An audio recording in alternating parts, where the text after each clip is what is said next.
Oh, man. Hello, world. What's up? Welcome to Build. I'm your host, Matt Forte. We're here live at the Build Studio in New York City. Our next guests certainly have something figured out, man. Perfectly blending pop, electronic, Latin, hip-hop, and more, whatever they want.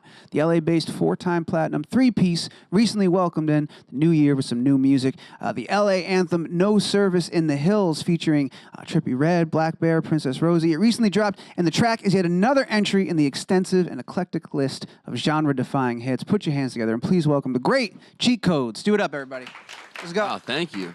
What a great intro. Yeah. My favorite part about it, the great. That was my favorite part. As we, I don't lie. I like you put me it. on this stage to tell the truth. No, genuinely, you guys make awesome. They say genre-defying, which is like it's a flowery term, but it's true, man. You guys make whatever music you want to make, and you just have figured out how to produce hit after hit, and it's really awesome. I'm excited to talk to you guys, dig into the process. Before we get to any of that, how the hell are you? How you doing? Doing How's great. life? Great, man. We love New York. Good to be Yeah. here. We're good, man. New York kind of gives you energy. Yeah. We landed at about 8 a.m. We flew at about midnight. Did a red eye, you know? But once you're in the city, then you're like, let's go. I got so much more energy. Yeah, it's game time. Talk to me about this single, guys. Where did it come from? I love the fact that you are so confident and good at hit making at this point that you're like, I don't know, shitty cell service. Let's write a song about like. I don't know. There's got to be something in there, right? Right? There's a song in we there. can and they're relate. Like, at this point, like, where did the idea come from? How'd this song happen, man? This is something we wanted to do for a long time. We've wanted to do like some hip hop stuff for a while, and Kevy's been rapping for a long, long time since we started. So this was like the first time that it really made sense for us to kind of, you know, give Kevy's on the first verse rapping that. He's Princess Rosie. So it was sort of a thing where we were able to like, you know, do something that we haven't done before, which, like you said, we like to defy genres, I guess, and make different styles of music. So this was something we wanted to do since day one. And then also every time we're in the studio at Trevor's house, every time we leave, there's zero service. Get picked up by an Uber. He gets lost. He's like 10 minutes late. It's like annoying, but at the same time, you're like, hey, nobody can hit me up. No one can mess up with my creative process. I'm in the zone. Even if they wanted to call me, they can't. exactly. If I don't want to answer, then I have an excuse, you know? Oh, I'm so sorry. I was at Trevor's. Like it didn't go through. There's no service. There is something about that, though. There's my grandfather in like the '60s built this house in upstate New York, and we to this day, my friends and I love going up there because you can't get signal. Yeah. And there's like this liberating feeling of like, I didn't know you were trying to hit me up or whatever. I was in the woods. Totally. Like it's like you're free, you're cut off. Right. Yeah. And it's nice to not be responsible. It's rare in 2020, you know? Yeah, how exactly. often? Unless you go in camping or like whatever, like you really always, you're connected to something. So it's a good excuse, you know? It's nice to disconnect once in a while. Yeah. And to have that in the space where you guys create has got to be super valuable to be able to kind of like eliminate those distractions and just focus on what's in front of you. Yeah, 100%, man. We're usually on the road like 4 or 5 days a week. So when we're back home, it's like either friends hitting us up or us just trying to figure out like our rest schedule to get back to the next week, you know? So it comes in clutch. Yeah. How do you guys, you know, we talk about all the different genres that you mess around with. Do you set out for each track with a mission statement of like, well, this time I want to mess around with this? Or is it more of just like an organic, you get some sounds that you dig, and then all of a sudden you realize you're playing around in this world? A lot of the time we just start from just messing around and playing around with the sound or an idea or a concept or whatever and see what happens, you know what I mean? So that's kind of how we've done it since day one. We've just kind of, the very first day we met, we just like made a song. We're like, let's just see what happens, you know? Like no pressure, let's just go for it. Yeah. And that was the first song we released called Visions, like 5 years ago. So it was like, it's always been low pressure. It's always been just like, let's get in the room and be creative and see what happens. That's kind of why we wanted to do Cheat Codes and do the style of music we do, is because we wanted to be able to switch it up consistently and have fun with it. Yeah. Well, one of the main things, you've put out single after single, couple of EPs. Is part of that strategy the freedom to be able to do that? Because since you're putting out these hits and these different things on their own, you can sort of play around each one track to the next, and do something different each time. Yeah, I feel like being like what we are, like we're not tied in a box really, and we like to put out music that like we like to listen to and make. So if we're making a song and we like vibe with it, then we want to put it out, you know. Yeah, I was just gonna say we get bored very easily. Yeah, kind of like the ADD in us. You know, we need to switch it up, and same with our shows. Like a lot of times we play 90 minutes to 2 hours. So it's like if we're playing the same genre for that long, it's like, man, it's a long show. You start to become very aware of it one feels speed. more interesting if we switch it up every once in a while. We'll dig into that in a little bit because I was reading that you guys for this tour, you're introducing a lot more live instrumentation and doing a lot more stuff there as well, right? Yeah, that's actually something we wanted to do since day one as well. 'Cause Really? We all play different instruments. We play drums, guitar, bass, keys. And a lot of DJs or producers are known as just like the guys that sit behind a computer and don't know how to don't know how to play an instrument, don't know how to perform or whatever. But we've all been in like bands and or just performing since we were young. So being able to incorporate instruments and being able to play guitar or drums or bass, whatever, during an electronic set really kind of adds a whole new dynamic and sort of a cross between a DJ act and a live act, a band or whatever you want to call it. Some rock star stuff, Yeah. The first time you guys were able to do that, like, and realize that dream and like play those instruments live, was there like a tangible difference in the energy from the audience when you were bringing out those instruments and playing that way in a way you hadn't before? Yeah, absolutely. Yeah. I think it's a big difference. And it reminds me of like back when I used to go to I grew up going to like rock shows or metal shows or like heavy like hardcore shows or whatever. So I mean, there's a whole new dynamic when you see somebody on stage and they're actually playing something and you kind of feel the music a lot more and feel the interaction between the artist and the crowd. So it's a whole new vibe. It's kind of more fun for us too, because I learned music playing band practice in the basement and the garage and all that. So it almost feels like that as an adult. Like we're getting to like do the jam band thing. Yeah, like we literally like call like, oh, you guys want to like practice and jam? Like let's rehearse. Yeah, so it's cool. It's a Practice and jam tour. yeah, Yeah. exactly. Yeah. We're building like two separate shows essentially. Like, you see us in Vegas, it's like our DJ show.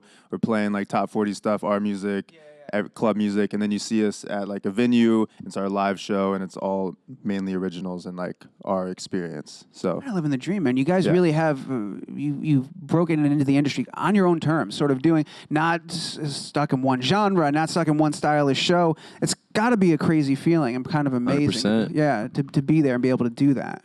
Did you ever think you'd be able to get to that point where you'd be able to have the freedom that you guys have? Yeah, without a doubt, man.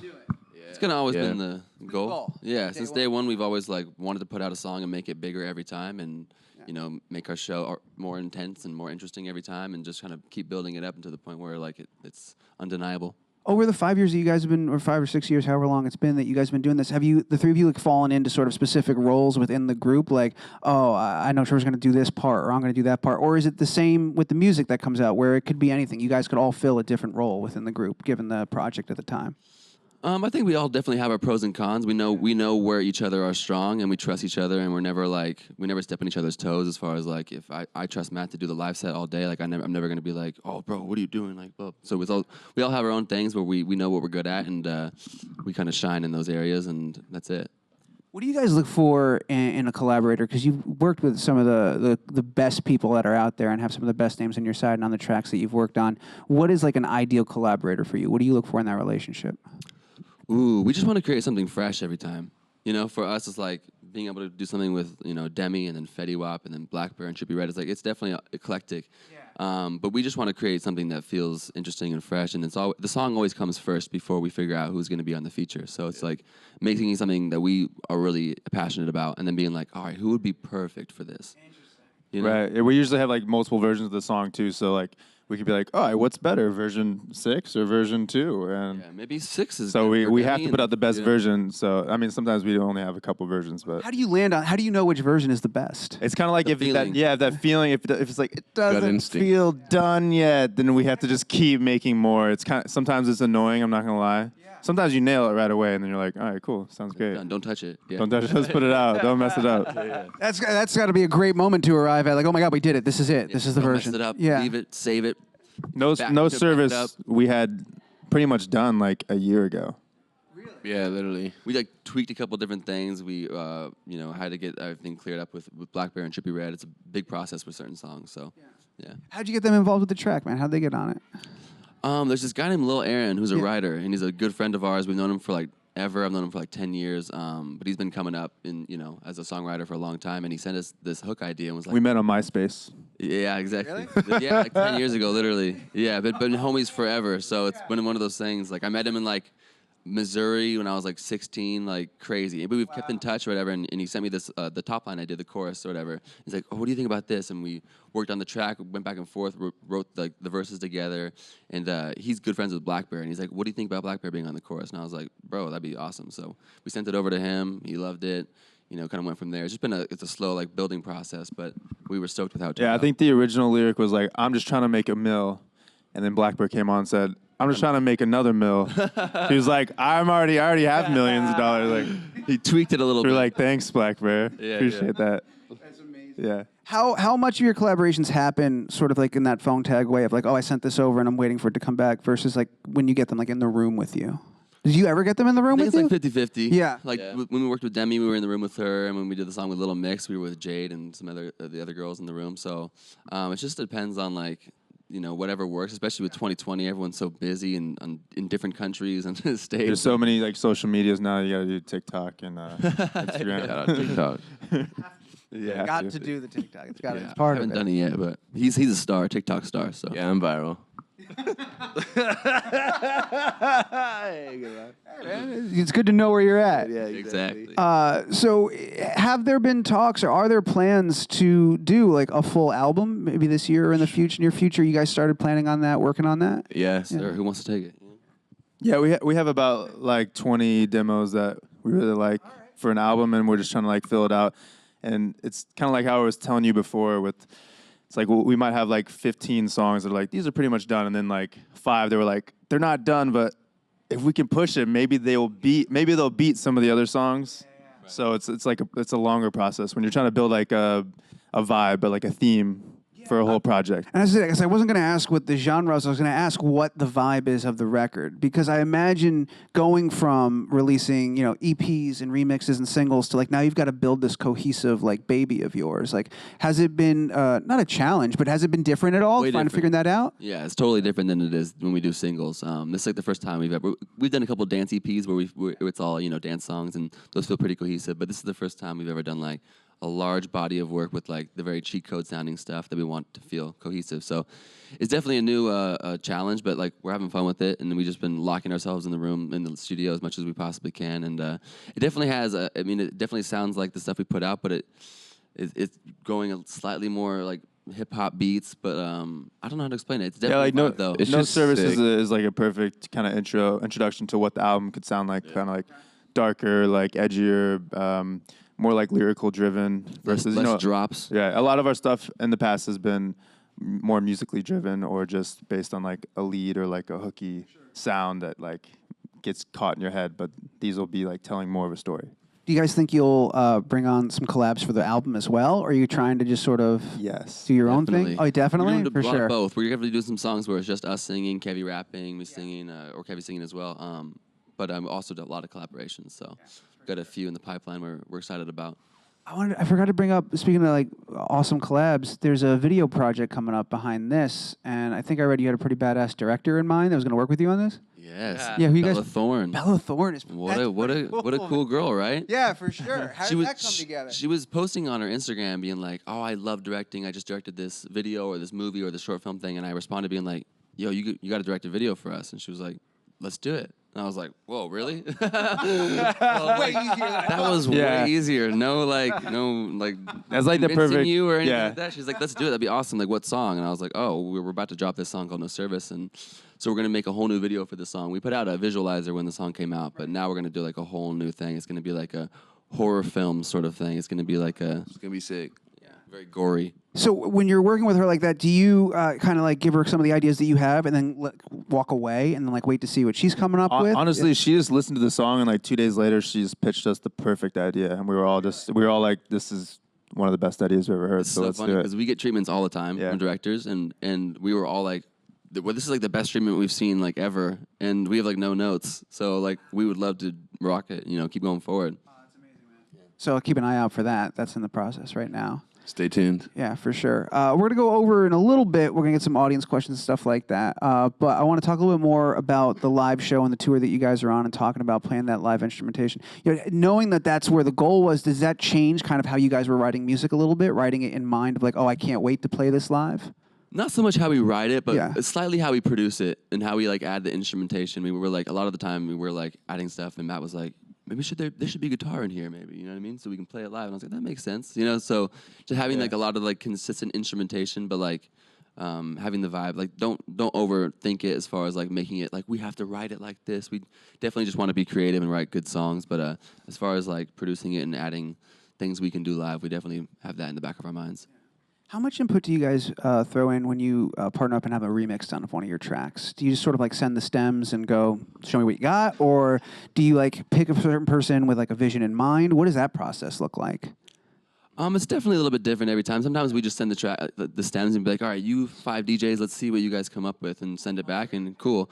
But we're actually doing a remix for this song specifically with Nightmare, who we love Nightmare. We've been big fans of him forever. So, I mean, we've never like done any work together. So it was just like, oh, we want to do something that we feel like can, really hit live and be heavy and with somebody that we really respect. So we actually... Yeah. Another fun thing we've done is like contests. We'll just post, we just post the stems and be like, yo, anybody can remix it. Let's just see. Sometimes you get an artist or a DJ you've never heard of and they just kill it. Yeah. So you guys are, I was looking at the tour dates. You're at Marquee tomorrow, I think, right? Yeah, boy. Oh, my gosh. We love Marquee. Yeah? What do you love about it? It's It's a good club. yeah, it's a good club. People always club. have fun there, and it's good enough space for us. Like there's 3 of us. Take good care of us. Yeah, good hospitality. Great hospitality. Are you gonna come to the show? I would love to. We'll put you on the bro, list. he's Yeah. in, man. Come. He's in. Gotta come rage. Absolutely. If that's a possibility, I'd love to. Yeah, dude. Yeah, Oh, that'd be should definitely badass. come. Well, what else you got on the docket? What are you looking forward to? We know you love Marquee. We know you're in New York. People that are watching out there that aren't necessarily here, where are they going to see you? This weekend we're gonna be in Fort Lauderdale at the Hard Rock near Miami, Yeah. and then Nice. the Hard Rock in Tampa, doing some day parties. So come to the pool party with us. We've You got a ever done handful day of party, shows. like a pool party like that? You've done that before. Yeah, we've Oh, done yeah, day we do parties. it all Yeah. the time. It's a different vibe. It's a different vibe. It's yeah, fun, like a though. club show, but it's Because you're in your fun. swimsuit partying. Whole different thing entirely. You could be in the Yeah. pool headbanging. It's We great. thought we were doing the nightclub. We just found out like 2 days Yeah. ago. The day club. You're actually doing the day club. We're like, oh, okay. That's so funny. And shout out, we're doing it with our good friend Danny Quest. He's one of our homies. From Florida. Yeah, we have a radio show that we do with him. So yeah, it's gonna You be. guys got a lot of stuff going on. When do you Yeah. sleep? Dude, never, man. Bro, Like this on the last 2 airplane, months I has get been like, We took a red eye, slept on the plane. it's been brutal, bro. We had like 2 hours before we got here. We could go to the hotel, so we all took naps, and here we are. Good for you, man. Yeah. I appreciate And it ain't easy, dude. I appreciate very much you guys making the time and coming hanging out Hey, with us. thank you Tell guys us so much for man. having things you us. got going on. All right, so let's recap the track. No Sir, that's out right now. Everybody can listen. That's been out for It's a out there, month. dude, That's worldwide. out there. Remix coming soon. Yes. That's coming. coming Video hot. project coming soon. Full album coming soon. What do you think this year for a lot of this stuff? Oh yeah. Oh, yeah. Oh, this yeah. year. All this 2020, year. Big year. It's a big year, man. It's Oh, huge. yeah, it's aggressive. Jesus Christ, man. Congrats, guys. It's massive. Thank you, bro. Awesome. Before we get out of here, I want to make sure we get some questions. We got at least 2 in the room. I'm going to get to both of them. I promise. Luke, you got a microphone. Where are you, buddy? Where's Rare. Luke? What's going on, Luke? How you What guys up? doing? When you're not playing your own music, what's your favorite karaoke song to go to? Oh, Sweet Caroline. Nice. I actually just did karaoke a couple weeks ago. I did Chicken Fried by Zach Brown Band. Oh, that's a good one. Yeah, I killed it too. That one's really good. That one's really I good. was like, man, this is nice. I would say like, shot through the heart in your tube, and darling, you give love a bad name. Oh, the that crowd was in. good. Hits, dude. Great question, man. Thank you for that. Jonathan, no pressure. You got the last one. Where are you, man? What's up, guys? What up, You guys have so many amazing features. So I was just wondering, are there any artists out there that you would really love to work with that you haven't already? I've been texting Drake a lot, so I was Trying to just lock that trying to get down. that one in, you know. So it's a little bit of a battle. He's a busy guy. It's like a war out there, you know. I mean, I don't know how this would sound, but I've been saying this forever. But I've always been a big fan of the Beatles since day one. They've been a #1 influence for me. So I would say Paul McCartney. You know, he's the man. That would be something special. Yeah. Yeah, I'm trying to work on some H-Town like club stuff with Megan Thee Stallion. So, Hot Girl Shout out Summer. you know? Megan. Oh, Trying to revamp it. yeah. Well, good luck with all that, guys. Thank you, you, man. Jonathan. Thank you. Put it out in the universe, man. This is the big year. This is the year to do it. Thanks again, man. It's been awesome having you Yeah, guys guys, here, man. truly. And thanks you guys for hanging out, being a great audience. And thanks to Yeah, those who thank you tuned in. guys. Appreciate it. Check out No Service in the Hills right now. If you haven't listened to it, you're missing out. Make sure to check them out on tour as well. See you at that day party. It's going to be a good time. One more time, everybody, make some noise. Put your hands together and thank Cheat Codes for hanging out with us today. Go for it.